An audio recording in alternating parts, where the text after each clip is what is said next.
आज आपण मनसोक्त गप्पा मारूया आणि तो जुना संघर्ष पुन्हा नव्याने उगाळून काढूया नव्या पिढीसाठी, त्यांची ताकद बनण्यासाठी, त्यांना प्रेरणा देण्यासाठी.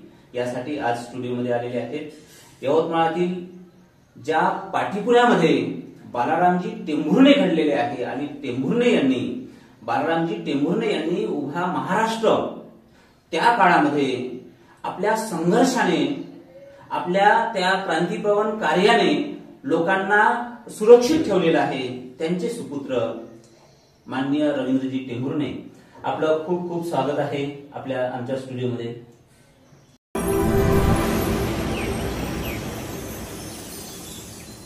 बाबासाहेबांचा सहवास लाभलेले बालारामजी टेंभुर्णे, त्या काळची 1956च्या दरम्यान मागे पुढेचा काळ हा अन्याय अत्याचार, दलितांवरील अन्याय अत्याचाराचा काळ होता आणि त्या काळामध्ये बालारामजी टेंभुर्णे दलितांच्या पाठीशी खंबीरपणे उभे राहिले आणि त्यांना सुरक्षित ठेवण्याचं काम केलंय.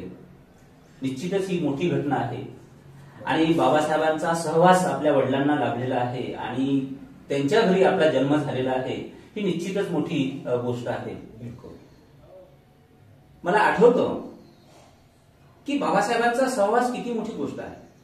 मला आठवतं की 1956 नंतर बाबासाहेबांनी जे पुस्तकांसाठी घर बांधलं, राजगृह, त्या राजगृहातील पुस्तकं लोकांसाठी खुले केले.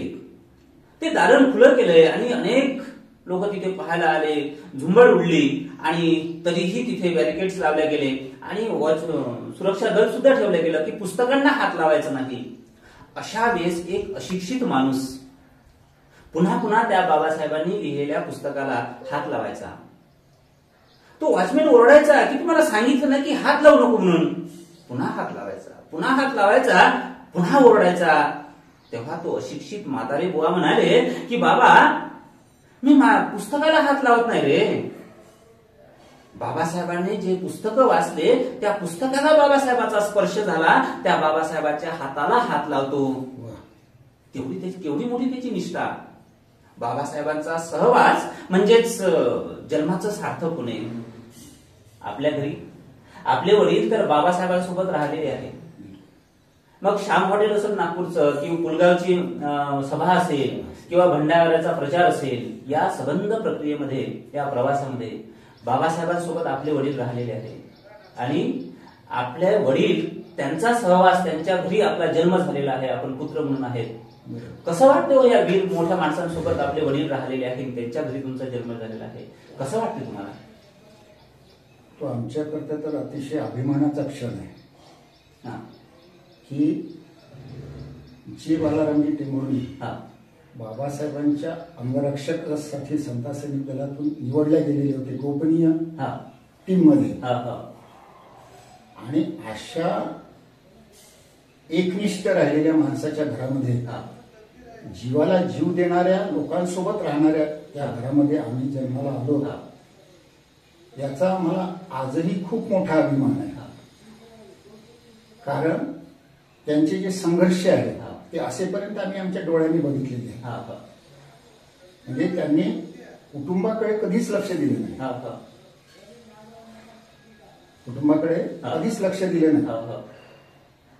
त्या काळामध्ये पाठीपुऱ्या वस्तीमध्ये विड्या बांधणे हाच एक व्यवसाय होता आणि विड्याच्या भरोशावर सगळे लोक जगत होते.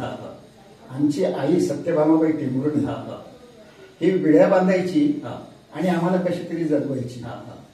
आणि आमचं घर म्हणजे सतत राबतं, येणारे जाणारे घर भरून राहायचं. म्हणजे चळवळीचं केंद्र, यवतमाळ जिल्ह्याच्या चळवळीचं केंद्र.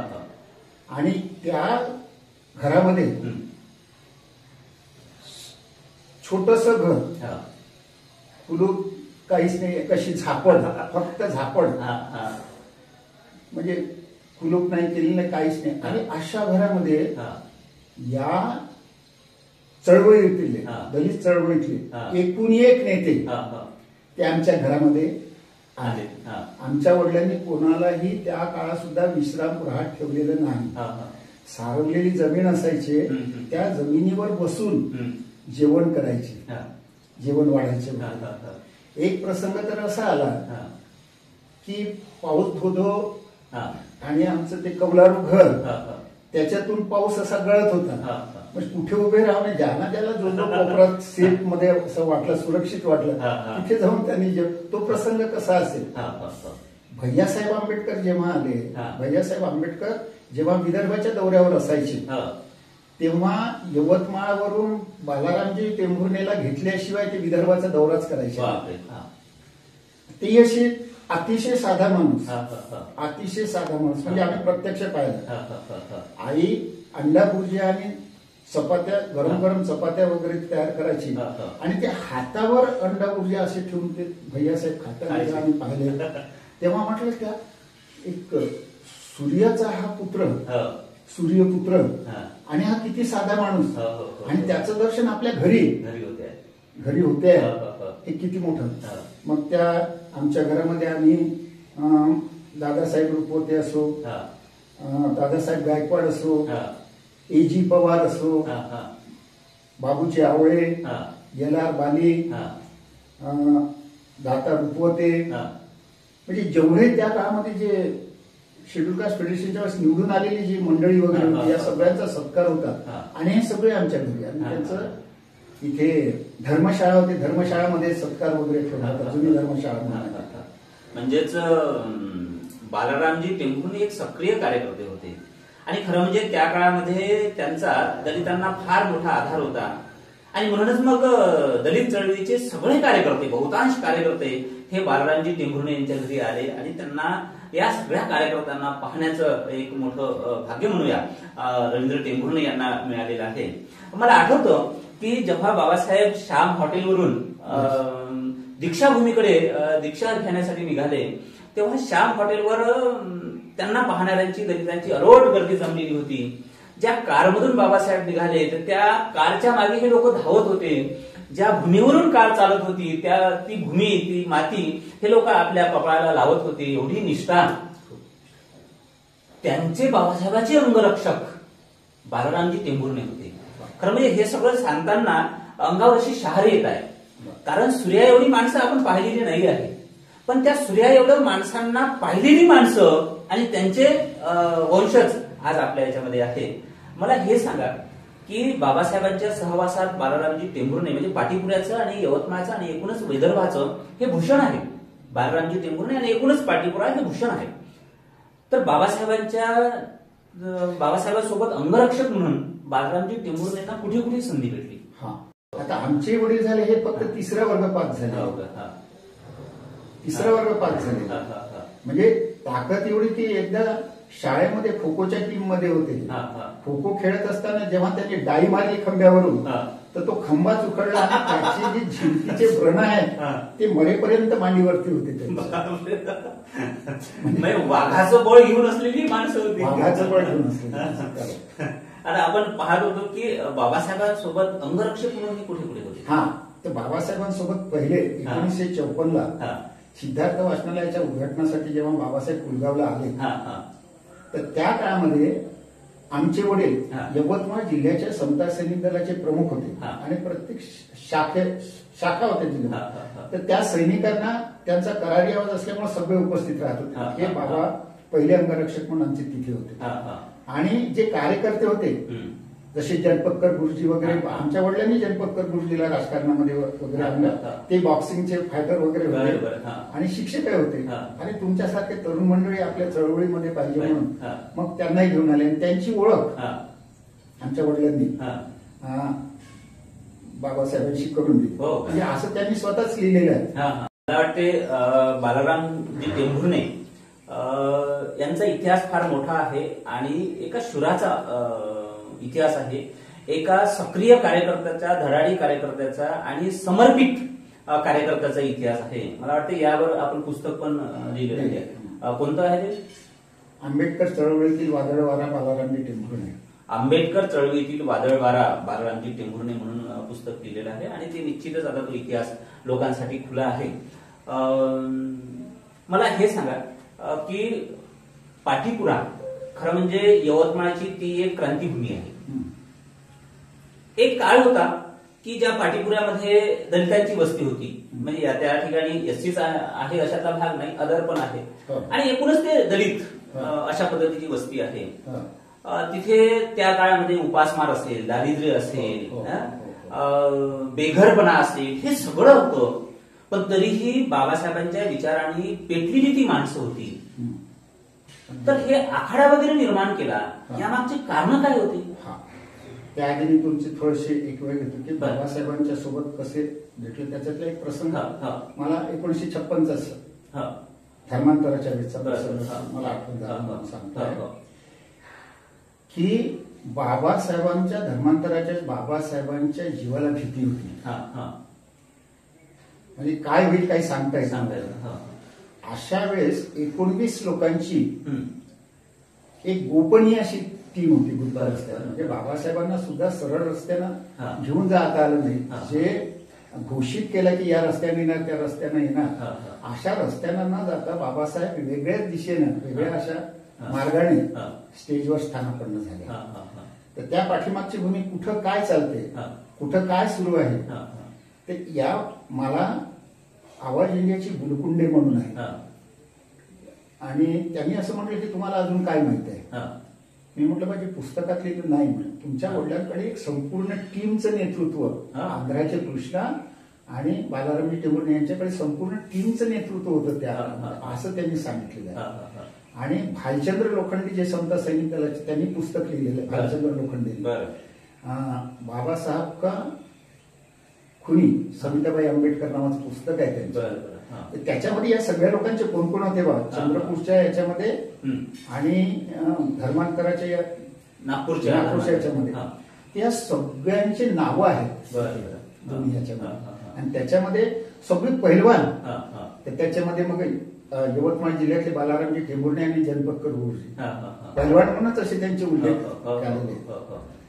तर अशा तऱ्हेनं हे जे, आणि तुम्ही जो श्याम हॉटेलचा उल्लेख केला, तर श्याम हॉटेलमध्ये जेव्हा पत्रकार परिषद होती किंवा चहा पाण्याचा कार्यक्रम जेव्हा आटोपला, तर सगळ्या लोकांनी मार्गदर्शन करायला सांगितलं. बाबासाहेब म्हणाले मार्गदर्शन करायला माझी इच्छा, पण तुम्ही आले तर बसा. तर त्यावेळेस सुद्धा माईसाहेब आणि बाबासाहेब श्याम हॉटेलमध्ये उभे आहेत. आणि जेवढे लीडर होते तेवढे, त्या बाबांनी आम्हाला प्रसंग सांगितला, कारण आमचे वडील सुद्धा त्या आहेत बाबासाहेबांच्या त्या श्याम हॉटेलच्या याच्यामध्ये आहेत.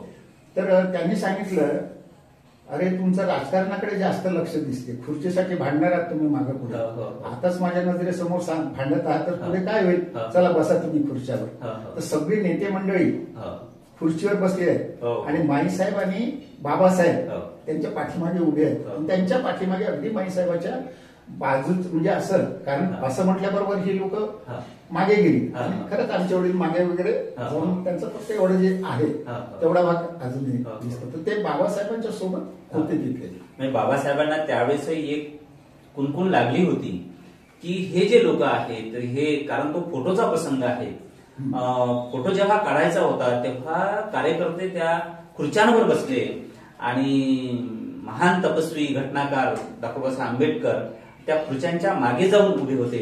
म्हणजे एवढा मोठा सूर्यासारखा माणूस हा मागे उभे राहतो आणि कार्यकर्ते खुर्च्यांसाठी झटतात. भविष्यात हे जे विघटन झालेलं आहे राजकीय, त्याची कुणकुण बाबासाहेबांना तेव्हा लागली होती. आणि तुम्ही जे म्हटलं तेव्हाच ते उद्गार असेल बाबासाहेबांचं, अत्यंत दुःखद ही घटना होती. पण त्याही घटनेमध्ये, त्याही फोटोमध्ये बालरामजी टेंभुर्णेंचा साथ बाबासाहेबांना होती. फार गौरवाचा क्षण आहे, गौरवाची गोष्ट आहे की यांचे वडील, म्हणजे खरं म्हणजे यांना हात लावावा असं वाटते, कारण त्यांच्या हाताला बालरामजीचं रक्त आहे. तर यांचे वडील बाबासाहेबांसोबत होते, बाबासाहेबांसोबत राहत होते, बोलत होते आणि स्वतःचा जीव उद्धार करून बाबासाहेबांचं रक्षण करत होते. हा मोठाच गौरवाचा आणि एक संस्मरणीय असा क्षण आहे. मला वाटते चंद्रपूरलाही सोबत होते. चंद्रपूरला बाबा आमची त्या टीम मध्ये होते संरक्षणाच्या. आणि चंद्रपूरमध्ये जेव्हा एक गोष्ट सांगतो, चंद्रपूर जिल्ह्यातील वणी तालुक्यातील, म्हणजे बाबासाहेब गेल्यानंतर 57 पासून सगळीकडे धर्मांतराची लाट सुरू झाली, धम्मदीक्षा घेण्याची लाट सुरू झाली. तर यवतमाळ जिल्ह्यामध्ये बिडोळ पासून सुरुवात झाली, पुसद तालुक्यातील बिडोळ पासून 1957. आमचे बाबा तिथे स्वागताध्यक्ष म्हणून होते साहेबराव शिरसाट, भाऊसाहेब कांबळे, मुकुंदराव आंबेडकर, भैयासाहेब आंबेडकर अशा लोकांच्या नेतृत्वाखाली तिथे धम्मदीक्षेचा कार्यक्रम झाला. आणि मग यवतमाळ जिल्ह्यामध्ये संपूर्ण तर राजूर तालुक्यामध्ये, वणी तालुक्यामध्ये आमचे वडील तिकडे लोकांना लाठीकाठी शिकवायला जायचे. तर त्या परिसरातील लोक गुरुजी म्हणून ओळखायचे आमच्या वडिलांना. तर राजुऱ्यामध्ये एक प्रसंग असा आला, राजुऱ्याचाच एक प्रसंग असा आला की राजुऱ्याच्या पाटलाने सगळ्या महाराजांवर बहिष्कार चॅलेंज केलं होतं. ही केव्हाची गोष्ट असेल साधारणतः? ही धर्मांतराच्या आधीची गोष्ट. ही धर्मांतराच्या आधीची गोष्ट तुम्हाला. काय झालं की जेव्हा धर्मांतराची घोषणा केली नाही, ते कोतवाली सोडा, ढोरं ओढा असं जेव्हा सांगितलं लोकांनी, ते बंद केलं. त्याच्यानंतर गावातल्या लोकांचे अन्याय अत्याचार जास्त वाढले, कारण यांनी ते ढोरं वगैरे ओढणं बंद केलं. मग सगळी गंदगी पसरून कोण करणार, काय करणार, मग अन्याय अत्याचार जास्त वाढायला लागले. असं झालं. मग तसंच एका दिवशी काय झालं की राजुऱ्यावरून जे आता कोळसा खदान वगैरे तिथे आहे, त्या पाटीलाच्या घरासमोरून जात असताना त्याला वाटलं की हा महाराजचा पैलवान आहे. आला का रे महाराजचा पैलवान, होरे पाटल्या. त्या होरे पाटला, रे पाटला म्हणजे मोठी क्रांती होती. त्यांच्या पाठीमागे असणारे 20-25 लोक साहेब असल्यामुळे त्यांना खूप दम असायचा. असं म्हटल्याबरोबर त्याने म्हटलं की खेळते का माझ्या पैलवानाशी कुस्ती. तर बालारामजी ते म्हणून हा चल कुठे आण तुझा पैलवान. त्यावेळेस त्याने एक कोलाम पैलवान पोसून ठेवलेला होता. निरगुडा नदीच्या पात्रामध्ये या दोघांची कुस्ती झाली. बाबांनी त्याला चीत केलं. त्या पाटलाने बाबांची पाठ थोपटली आणि तेव्हापासून त्या गावातलं जे राजकारण होतं, जातीभेदाचं, अत्याचाराचं, त्याच्यावर फारच परिणाम झाला. म्हणजे हे असे होते की आव्हानाला प्रतिआव्हान दिलंच पाहिजे, नकार म्हणून नाही. सकारात्मक बाजूच त्यांच्याकडे नेहमी, आतापर्यंत आम्ही जेव्हापर्यंत पाहतो नकारात्मक बाजू त्यांच्या दिसलीच नाही कुठलीही गोष्ट असो. म्हणजे त्या काळामध्ये दलितांवर जे म्हणजे धम्मदीक्षेच्या आधी आणि नंतर सुद्धा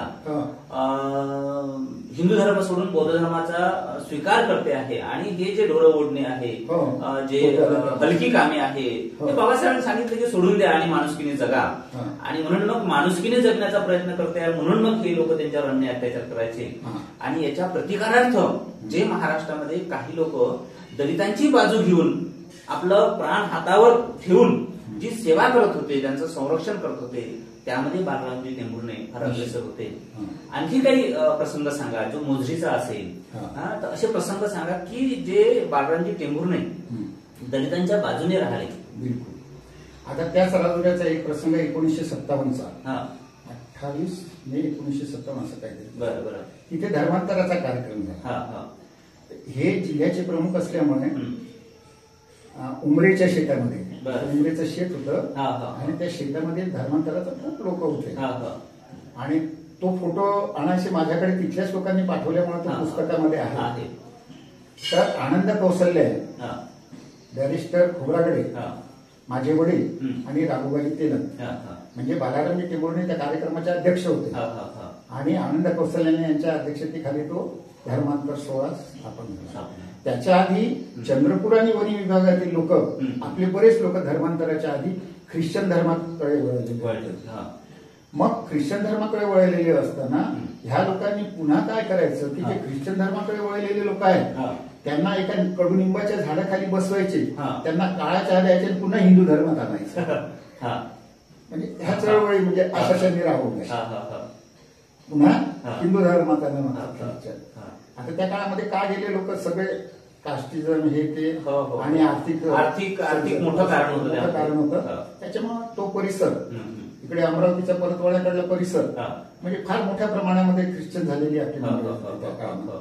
अशा वेळेस त्यांनी कार्यक्रम म्हणजे एक सांगायचा मुद्दा हा की दुसऱ्या याच्यात जाऊ नये व आपल्याच याच्यामध्ये राहायचं म्हणून पुन्हा त्यांना हिंदू धर्मामध्ये काळा चहा पाजत आणि ते निंबाच्या झाडाखाली. आता निंबाच्या झाडाचं काय कडू आहे काय तो वेगळा काय येतो, पण त्याच झाडाखाली बसून त्यांना हे करायचं. ते आता आपल्याला आपण मानत नाही, कोणत्या अंधश्रद्धा वगैरे काय असतील त्या काळात म्हटलं तो वाद असेल. तर असा तो त्या काळातला एक प्रसंग. यांनी बाबासाहेबांनी तर धर्मांतर केलंय, पण यांनीही आधी की आपला हिंदू धर्म आहे त्यामधून सोडून जाऊ नये. म्हणजे बाबासाहेबांनी शेवटपर्यंत एक प्रयत्न केलाय की हिंदू धर्मामध्ये सुधारणा होते का. म्हणजे 1935 पासून तर 1956 पर्यंत हा जो 21 वर्षाचा कालखंड आहे यावर्षी एवढा वर्ष बाबासाहेबांनी धर्मांतरासाठी का घेतला तर हिंदू धर्माला एक सुधारण्याची संधी दिली. आणि सर सुधारण्याची संधी हिंदू धर्माला दिली, परंतु त्यामध्ये महत्वाचं कारण होतं की बाबासाहेबांनी घोषणा केल्यानंतर जी तमाम दलित लोकांच्या डोक्यामध्ये साचलेली जी घाण होती, अतिशय निर्बुद्ध माणसांना म्हणजे कुठेच जाणीव नाही आपल्या स्वातंत्र्याची, आपल्या हक्काची कुठेच जाणीव नाही, ते यांच्या डोक्यातील घाण काढणं, त्यांना फ्रेश मोडमध्ये आणणं, त्यांच्यामध्ये जाणीवाची हक्काचे स्फुलिंग पेटवणं हे फार महत्वाचं काम करताना त्यांना ती आणण्यासाठी 21 वर्ष लागले. हा तर हिंदू धर्मात सुधारणार हा तर महत्वाचा भाग आहे, पण ही जी मृतावस्थेत जगणारी जी माणसं आहेत यांच्यामध्ये कसं चैतन्य निर्माण करता येईल, कसे त्यांचं रक्त गरम कसं करता येईल, त्यांना क्रांतीप्रवण मार्गावर कसं आणता येईल, याच्यासाठी त्यांनी एवढे वर्ष ही महत्वाचा मुद्दा आहे. हे बहुतेक कोणी असं जाणीवपूर्वक हे करत नाही, हा सुद्धा आपण जेव्हा चिंतनाचा भाग घेतो महत्वाचाच मुद्दा आहे. कारण बाबासाहेबांना जो बौद्ध धर्म द्यायचा होता, बौद्ध धर्म द्यायचा होता, हा एका सजग माणसाकडे द्यायचा होता. हा सत्य असत्य मन केले ग्वाही मानेले नाही बहुमता, त्या तुकारामांच्या वचनाप्रमाणे सत्य असत्य त्याला जाणवलं पाहिजे, माहीत पडलं पाहिजे, अशा सजग माणसाकडे द्यायचा होता. म्हणून त्याला आधी उभं करणं, सुशिक्षित करणं, अस्मिता त्याच्यामध्ये पेटवणं आणि मग त्याच्या हातात बुद्ध धर्म देणे हे बाबासाहेबांचं तत्व असेल कदाचित. म्हणून तुम्ही म्हटल्याप्रमाणे ते 21 वर्ष लागले. ते वाचवण्याचं माणसांना कोई तलवार उठाये के चला हे भाला, मारणे वाले से बढ़कर है बचाने वाला, असं आपण जे ऐकतो ना, तर या मानवापेक्षा हा आपल्याला वाचवणारा माणूस होता ना, आणि म्हणून एकनिष्ठ माणसाची जी फौज तयार केली ते महत्वाचं आहे.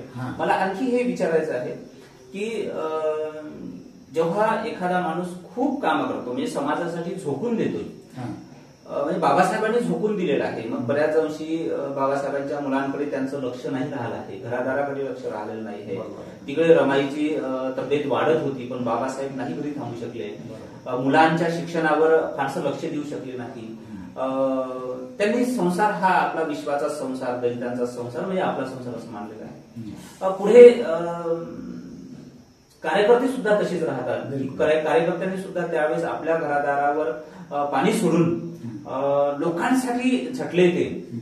त्यामध्ये बाळरामजी टेंभुर्णे आहे, सत्यभामा टेंभुर्णे यांना मी बघितलेलं आहे, अलीकडेच त्यांचं निर्माण झालेलं आहे. तुम्ही ते पाहिलं असेल की खूप लोक येतात आणि मग अशा वेळेस खूप लोकांचं करावं लागतं, घरची आर्थिक परिस्थिती नाही आहे. कसं वाटत होतं त्यावेळेस? त्यावेळेस सातत्याने आम्ही आमच्या आईच्या डोळ्यामध्ये अश्रू बघायचो.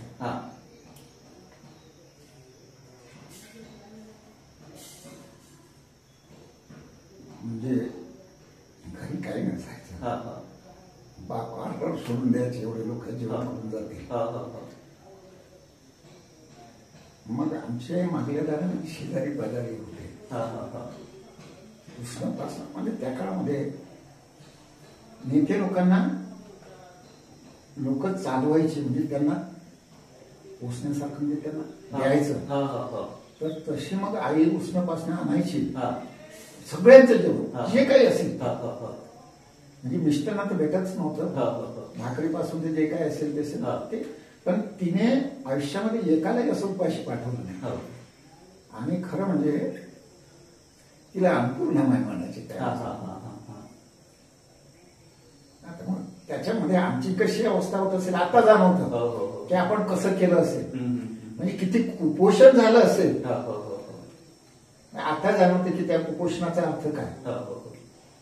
म्हणजे आता नवीन नवीन जेव्हा जाणीवा व्हायला लागल्या तेव्हा जाणवतं की कसं, म्हणजे तिने काढलेले कष्ट, 1-2 महिने माणूस घरी राहायचं नाही, बाहेर राहायचं, पोरांना जगवायचं, आलेली सातत्याने येणारी जाणारी माणसं, पण तिने कधीही कोणाला हे केलं नाही.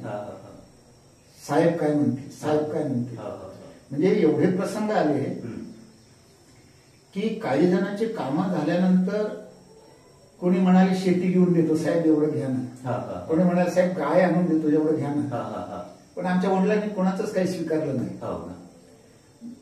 इलेक्शनचा काळ आला असताना लोक सुटकेस घेऊन फिरायचे, कारण जिल्हाच यांच्या ताब्यामध्ये होत्या. काँग्रेसचे लोक नाव आहे त्या पुस्तकामध्ये सगळे आमच्या आईने सांगितलेले. तुम्ही नाही घेता आमच्या आईकडे तरी घेऊन जातो, तुम्ही घेऊन तर जा. साहेब नाही तर तुम्ही कसे सांगता मला हात घ्यायला, हात लावायला, चहा प्या आणि रस्त्यानं लागा, अशी सांगण्यात. म्हणजे असं म्हटलं जातं की कार्यकर्त्याच्या घरची चूल कधी विझत नाही, ती सतत चालूच राहते. कारण कार्यकर्ते येणारे जाणारे राहते आणि त्या घरच्या माणसांचं एवढं कंबरडं मोडते. खरं म्हणजे ते मोडून घेतात, पण त्यांच्या मनामध्ये एकच आशा असते की ही चळवळ जगली पाहिजे, ही माणसं जगली पाहिजे, ज्यांचं काम आपण करतो ते बाबासाहेबांचं काम आपण करतो, मानवतेचं काम करतो, हे मानवतेचे काम करणारे हे माणसं होते.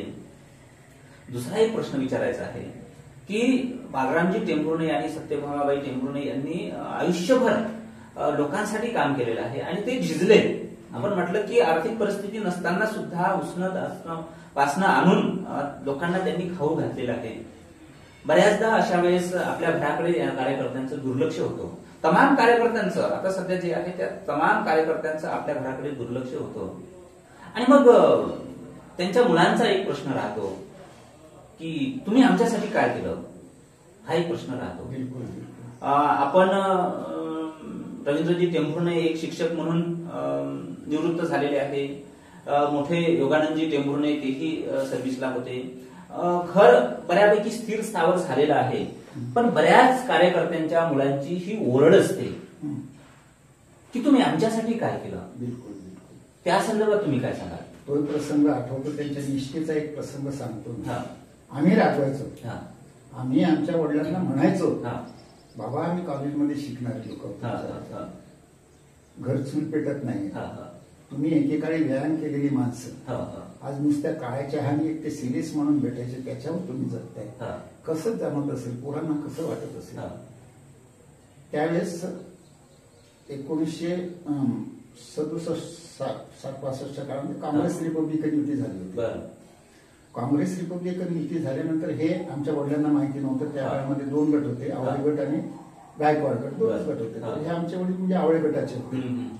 तर त्या काळामध्ये मग सगळे जे उपाध्यक्ष, अध्यक्ष, उपसरपंचापासून काँग्रेसने यांना पद दिली. तर यवतमाळला साहेबराव सिरसाट म्हणून, डॉक्टर साहेबराव सिरसाट म्हणून उपाध्यक्ष होते जिल्हा परिषदेचे. हे भले करत होते, पण ते एकदा घरी आले. दादा म्हणे तुझी तब्येत म्हणजे परिस्थिती चांगली नाही, मी आहो उपाध्यक्ष जिल्हा परिषदेचा, तू लावून घे म्हणे, तुझे पोरं शिकलेले आहेत. तर अतिशय प्रेमाने माझ्या वडिलांना त्यांना बसवलं, चहा वगैरे घेतला. साहेबराव म्हणे मी असं लाचारीनं माझ्या पोरांचं काहीही मागणार नाही तुझं, म्हणजे बाटलेल्या लोकांकडून माझ्या मुलांना मला नोकरीला लावायचं नाही. म्हणजे काँग्रेसमध्ये जे गेलेले लोक होते त्यांना हे बाटलेले लोक म्हणायचे. तर बाबासाहेबांनी जळतं घर आहे असं म्हटलं होतं, आणि काँग्रेसमध्ये जे लोक जायचे त्यांना ते हरिजन म्हणत असत त्या काळामध्ये. आणि एक शब्द होता की काँग्रेसमध्ये गेलेल्या लोकांना ते घंबडे हा शब्द वापरतो. घंबडे म्हणजे आज ज्यांना आपण काय म्हणतो आपण हे प्रिय याच्यातले बाई माणसातला नसलेला असा माणूस, असे ते शब्द वापरायचे. तर मग त्या काळामध्ये त्यांनी सांगितलं की माझे मुलं नगर परिषदेच्या नाल्या काढतील, पण मी मात्र माझ्या मुलाला तुमच्या हातून लावून घे. अतिशय 18-20 म्हणजे आम्ही चुली पेटायच्या नाहीत ना. आम्हाला वाटायचं मग आम्ही बोलायचो ना, बाबा तुम्ही लोकांना ते नगर परिषदेचे सदस्य असताना अख्खी इंटरव्ह्यू थांबून दिली होती की माझा माणूस चिखल तोडवत येत आहे, खेड्यातून येत आहे, पहिले त्याची इंटरव्ह्यू घ्यायची. आणि त्यांचे एवढं बाबासाहेब धारपडकर अध्यक्ष होते त्या काळामध्ये, आणि आमचे वडील नगरसेवक होते 1952 ते 63 पर्यंत.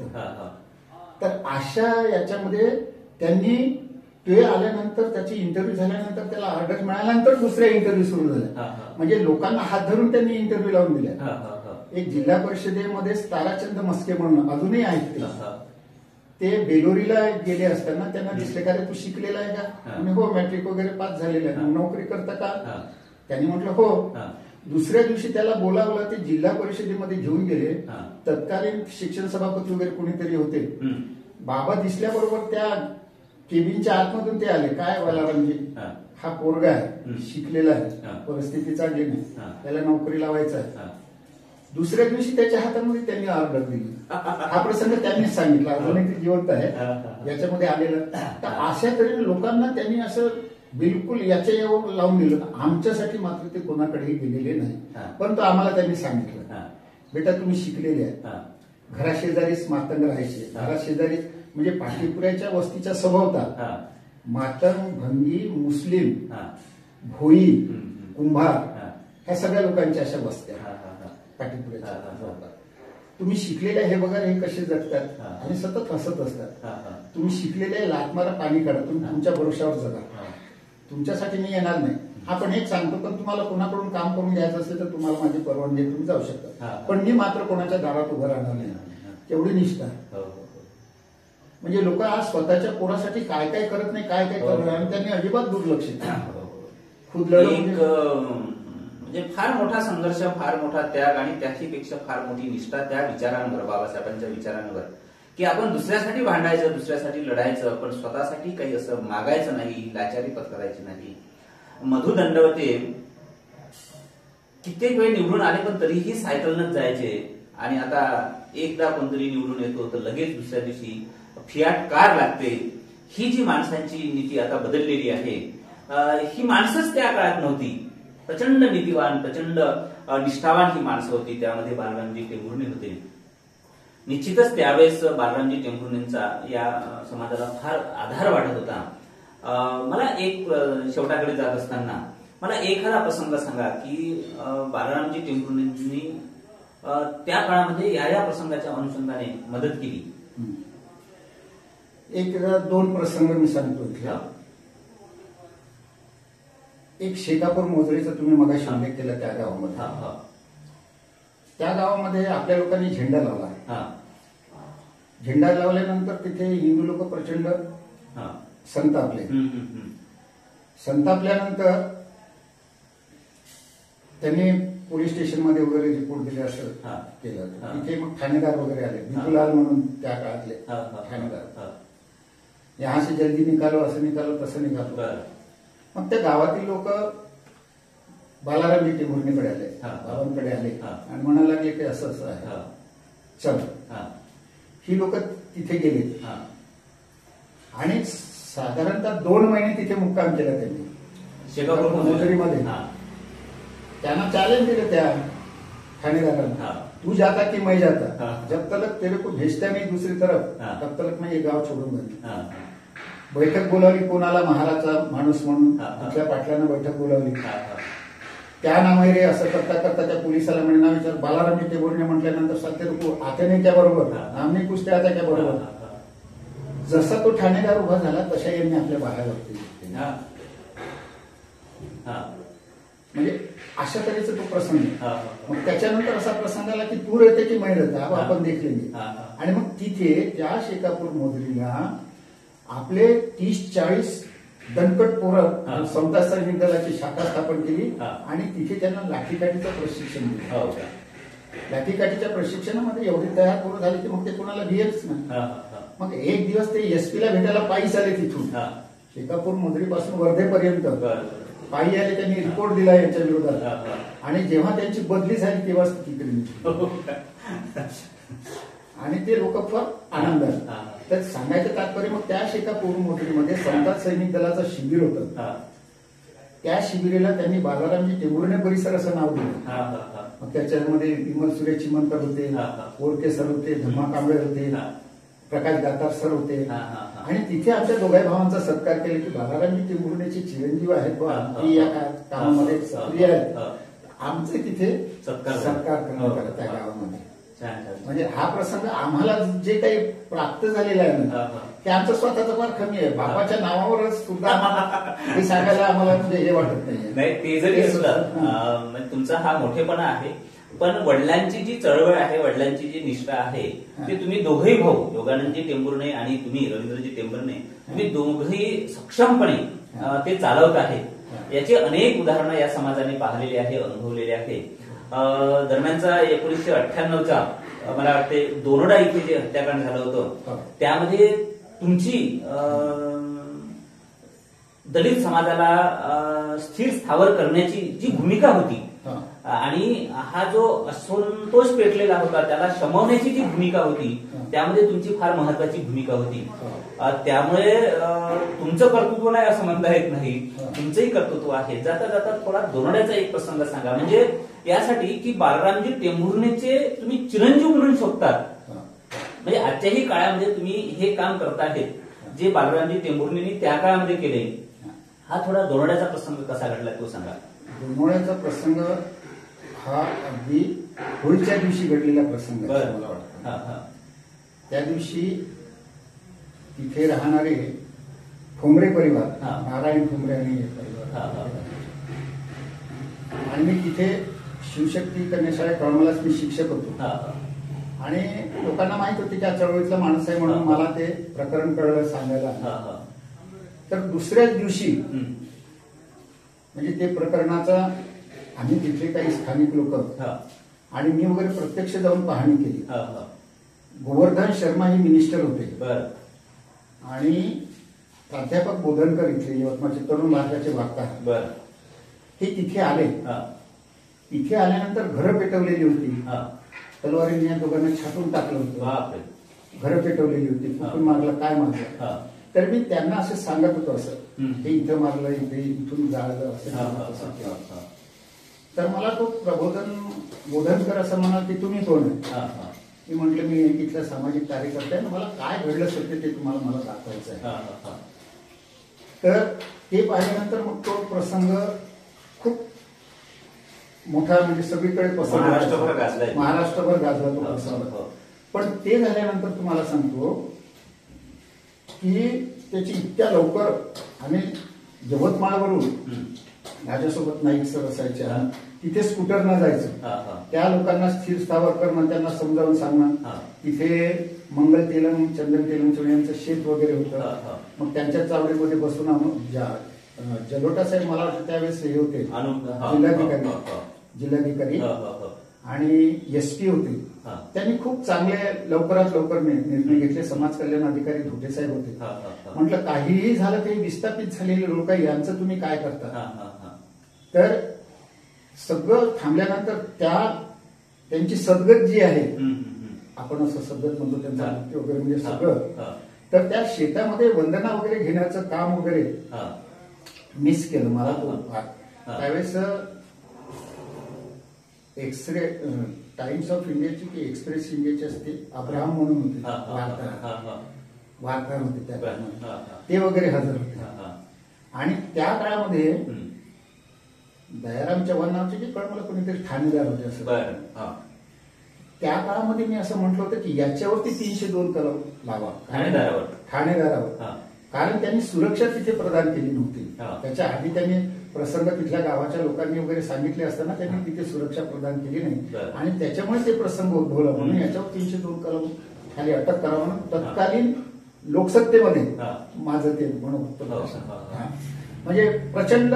आणि माझंही काही नोकरी करत असताना माझं घर काही तेवढं सावरलेलं नव्हतं, पण तरीही आम्ही त्याची पर्वा न करता त्यांच्यासाठी आम्ही हे केलं होतं. आजही ती लोक बऱ्यापैकी. याचं कारण असं असेल की बालरामजी टेंभुर्णेंचा तुम्ही संघर्ष घरामध्येच बघितलेला आहे.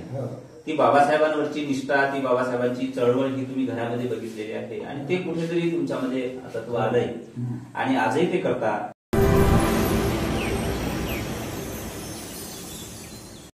आपण बालरामजी टेंभुर्णेचा हा मोठा संघर्ष, इतिहासामधला संघर्ष, भविष्यात आपल्याला पाहायचं असेल, भविष्य निर्माण करायचं असेल तर इतिहास आपल्याला माहित असला पाहिजे असं डॉ. बाबासाहेब आंबेडकर म्हणायचे. त्यामुळे आपल्याला या जुन्या लोकांना विसरता येत नाही. त्यांच्या कर्तृत्वावर, त्यांच्या घामावर, त्यांच्या परिश्रमावर, त्यांच्या त्यागावर आपण उभा आहोत, म्हणून या लोकांना आपल्याला विसरता येत नाही. असाच उजाळा दिला आज बालरामजी टेंभुर्णे यांच्या कर्तृत्वाला.